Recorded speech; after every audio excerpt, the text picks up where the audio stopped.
Assalamualaikum warahmatullahi wabarakatuh. Nama saya Mia Rahmawati dengan NIM 12030030069. Saya dari kelas B jurusan Hukum Tata Negara semester 3 Fakultas Syariah dan Hukum. Di sini saya membuat video untuk memenuhi tugas ujian tengah semester saya, yaitu membahas mengenai bahasan-bahasan dari pertemuan kedua hingga pertemuan ketujuh. Baik, pada pertemuan kedua yang dibahas adalah mengenai pengertian konsep dan ruang lingkup dari hukum tata negara. Sebelum pada pengertian, hukum tata negara itu memiliki istilah-istilah seperti constitutional law atau state law dalam bahasa Inggris, kemudian droit constitutionnel dalam bahasa Prancis, kemudian Utrecht dalam bahasa Belanda.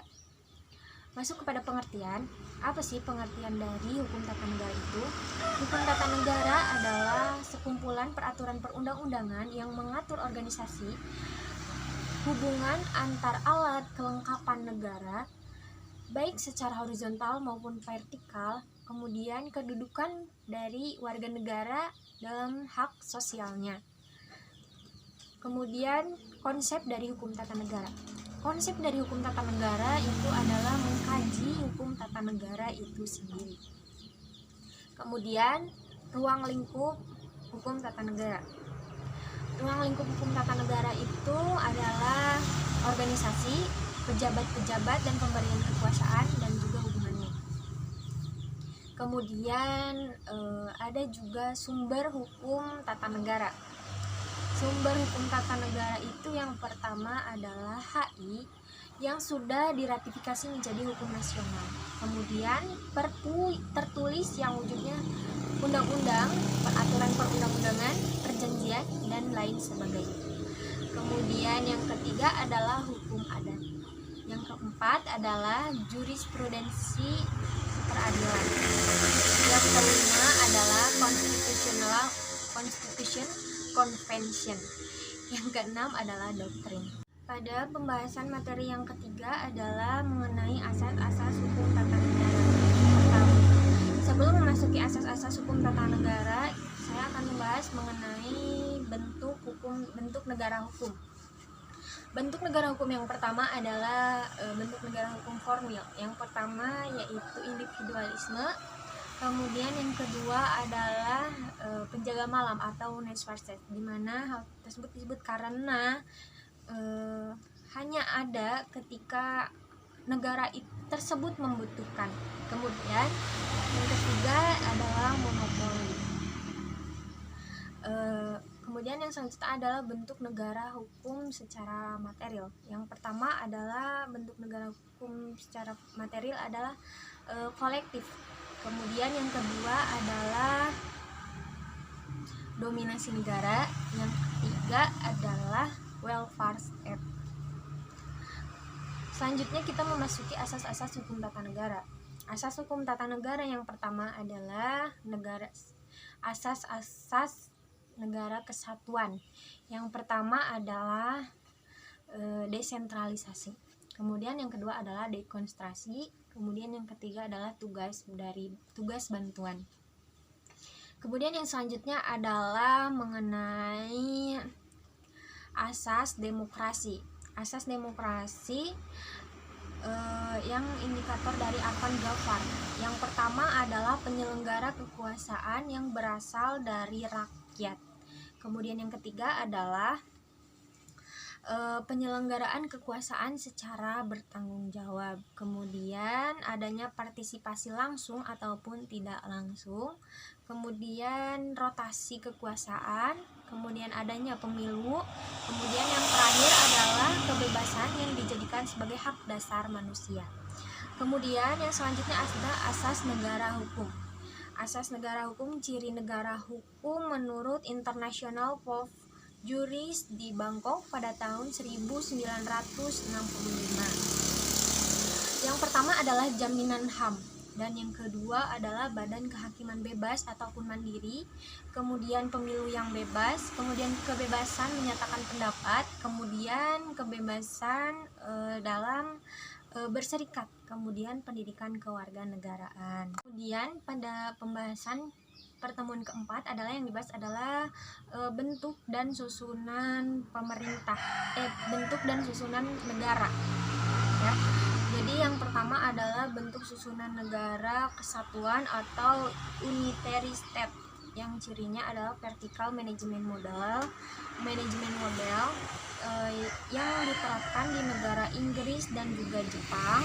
Kemudian yang kedua adalah central representative, yang central representative model ini itu diterapkan di negara Swedia, Denmark, dan juga Spanyol.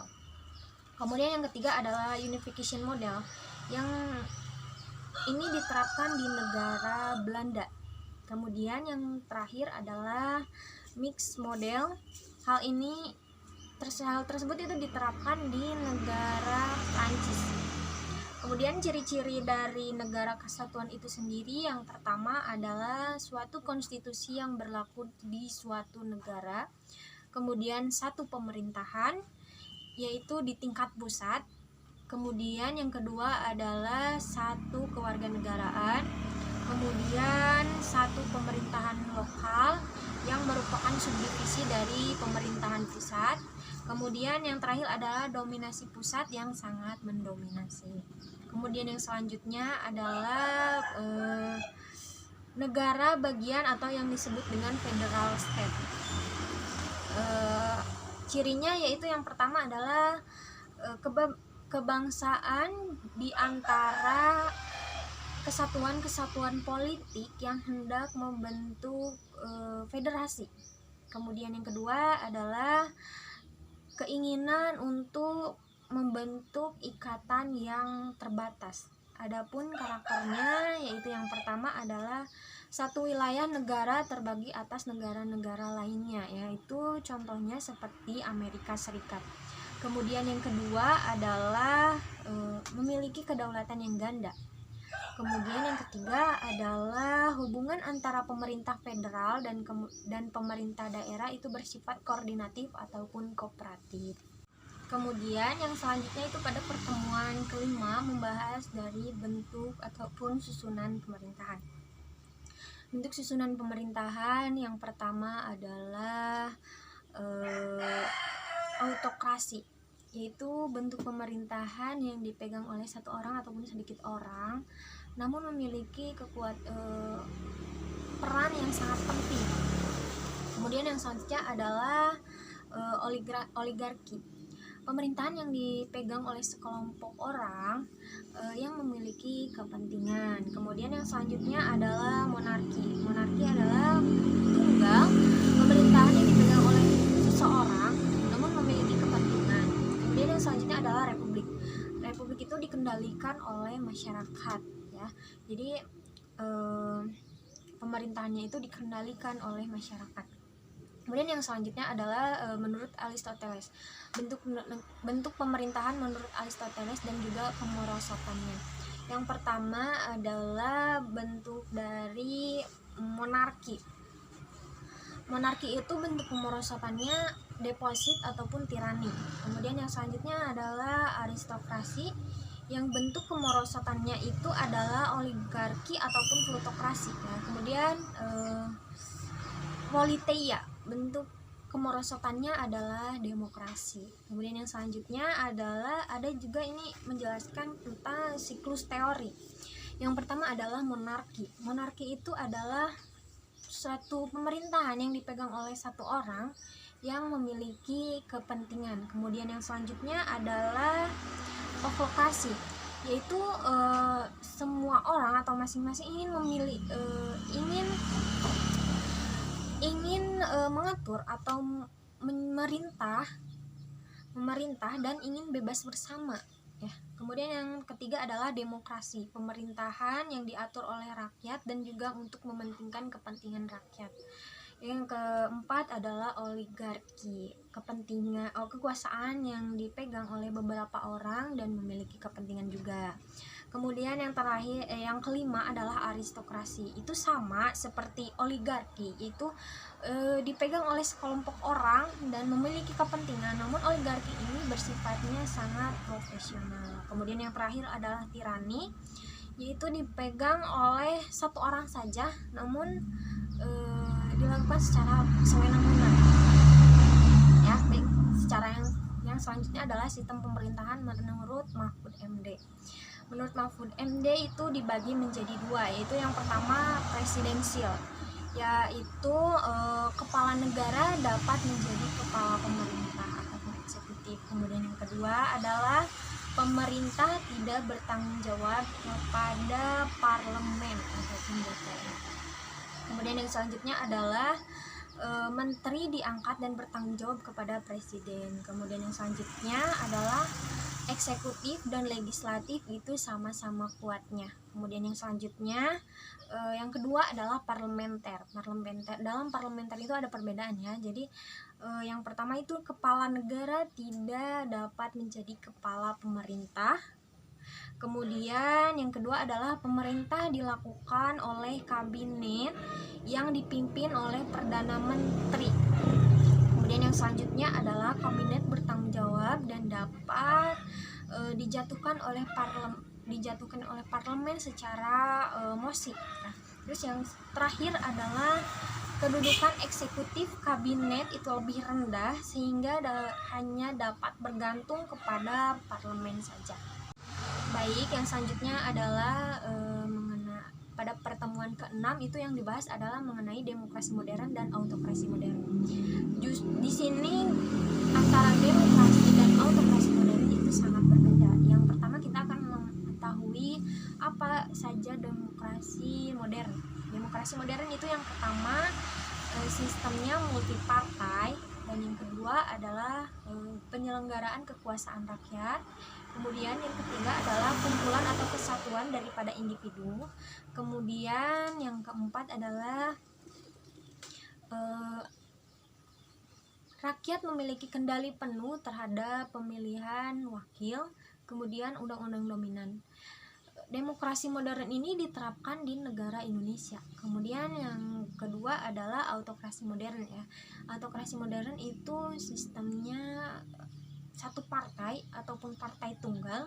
Kemudian penyelenggaraan kekuasaan sebesar mungkin itu pada tangan negara. Kemudian yang ketiga adalah organisasi yang memiliki kepentingan sendiri atau kekuasaan sendiri. Kemudian yang keempat adalah pemilihan wakil itu masih ada dalam kekuasaan atau pada kekuasaan. Jadi pemilihan wakil itu masih oleh penguasa.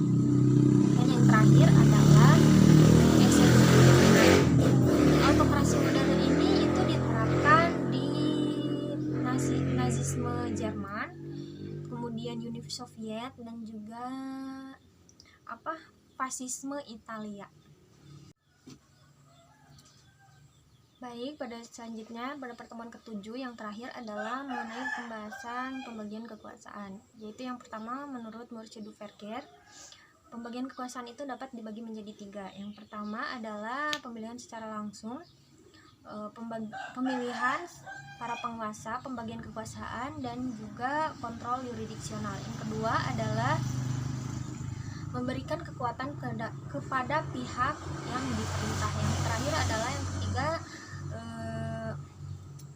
pengendalian kelaliman pada pihak pengendali penguasa dari masyarakat, baik itu secara internal maupun secara eksternal.